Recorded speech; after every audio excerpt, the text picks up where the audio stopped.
जय हिंद, नमस्कार सभी को। कैसे हैं आप सब? आशा करते हैं आप सब स्वस्थ होंगे, मस्त होंगे। आज की इस वीडियो में हम बात करने वाले हैं क्लाइमेट चेंज। आज मौसम पहले जैसे नहीं रहा। कभी तेज़ गर्मी, कभी अचानक से भारी बारिश, कभी सूखा, ऐसे बहुत प्रकार के परिवर्तन। ये एक सामान्य बदलाव नहीं है, ये संकेत है कि हमारी धरती अब धीरे धीरे क्लाइमेट चेंज यानी जलवायु परिवर्तन की ओर बढ़ रही है। क्लाइमेट चेंज आज दुनिया की सबसे बड़ी चुनौतियों में से एक बन चुका है। इसका असर केवल पर्यावरण तक नहीं है, बल्कि खेती, पानी, मानव के जीवन स्वास्थ्य पे साफ साफ दिखाई दे रही है। इसलिए हमें और आपको समझने की बहुत ज़्यादा ज़रूरत है कि आखिर क्लाइमेट चेंज है क्या, क्यों हो रहा है और इसे कम करने के लिए हम कौन कौन से कदम उठा सकते हैं। क्लाइमेट चेंज यानी कि पृथ्वी और मौसम के तापमान में होने वाला एक लंबे समय तक बदलाव। आइए इसे सरल भाषा में और जानने का प्रयास करते हैं।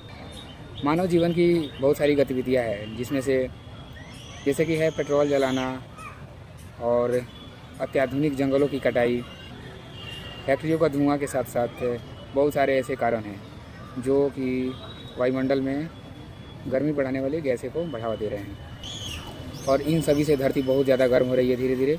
इसी को क्लाइमेट चेंज कहते हैं, जिसका नतीजा आज ये हुआ है कि बारिश समय से नहीं हो रहा है, अचानक तापमान बढ़ जा रहा है। हमारे जो ग्लेशियर हैं जो कि उत्तरी भारत की हैं वो धीरे धीरे पिघल रहे हैं। इसके साथ ही साथ खेती और पानी पर भी बहुत ज़्यादा असर हो रहा है। आज पूरी दुनिया में क्लाइमेट चेंज यानी कि जलवायु परिवर्तन की चर्चा हो रही है।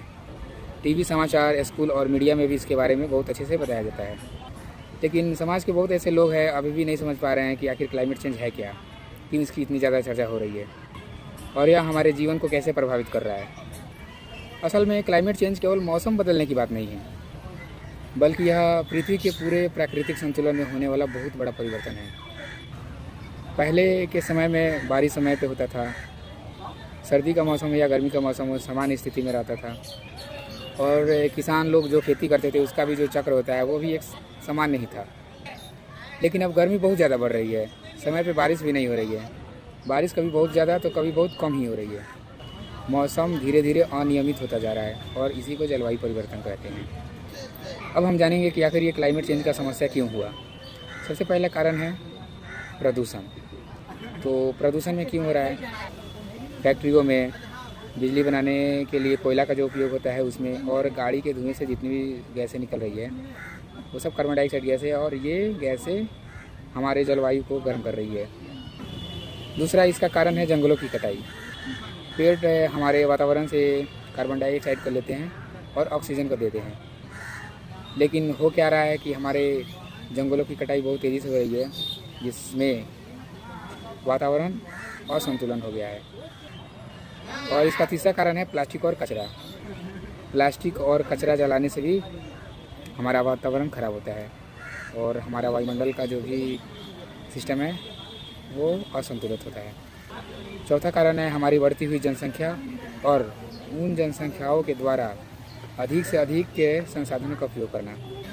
जितना ज़्यादा हमारा आबादी बढ़ रहा है उतना ज़्यादा हम लोग वाहन का प्रयोग कर रहे हैं, बिजली की खपत बढ़ रही है, उद्योग धंधे और बढ़ रहे हैं और ईंधन का उपयोग भी बढ़ता जा रहा है धीरे दिन प्रतिदिन।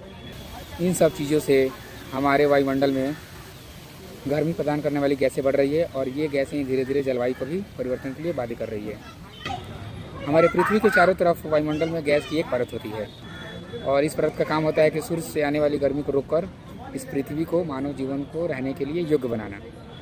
लेकिन प्रदूषण जब बहुत ज़्यादा बढ़ जाता है तो यही परत ज़रूरत से ज़्यादा गर्मी रोकने लग जाती है, जो कि ग्रीन हाउस इफेक्ट कहलाता है। जो लोग साइंस को पढ़े हैं वो इस मेरी बात को अच्छे से समझ पा रहे होंगे।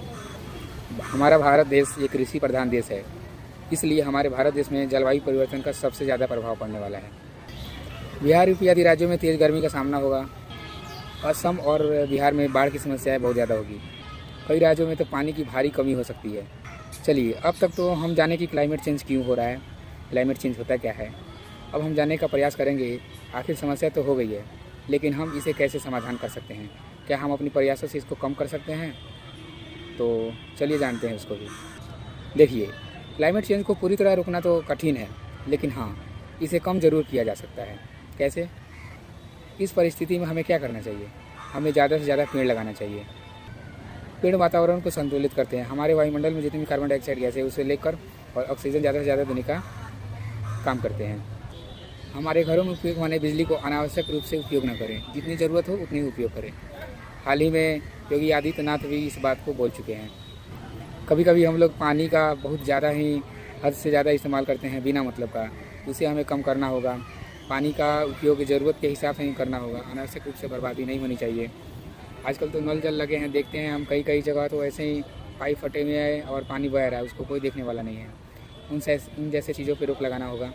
डीजल पेट्रोल से चलने वाले गाड़ियों पे थोड़ा कमी बरती जाना चाहिए और इसके साथ ही साथ इलेक्ट्रिक वाहन और सोलर से चलने वाले जितने भी बिजली वाले चीज़ हैं उसको सरकार मतलब सब्सिडी दे के देश में ज़्यादा से ज़्यादा उपयोग करने के लिए प्रेरित करे लोगों को।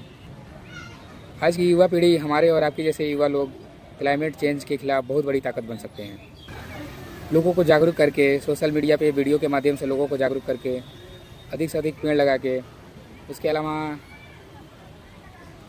पर्यावरण अभियान चला सकते हैं।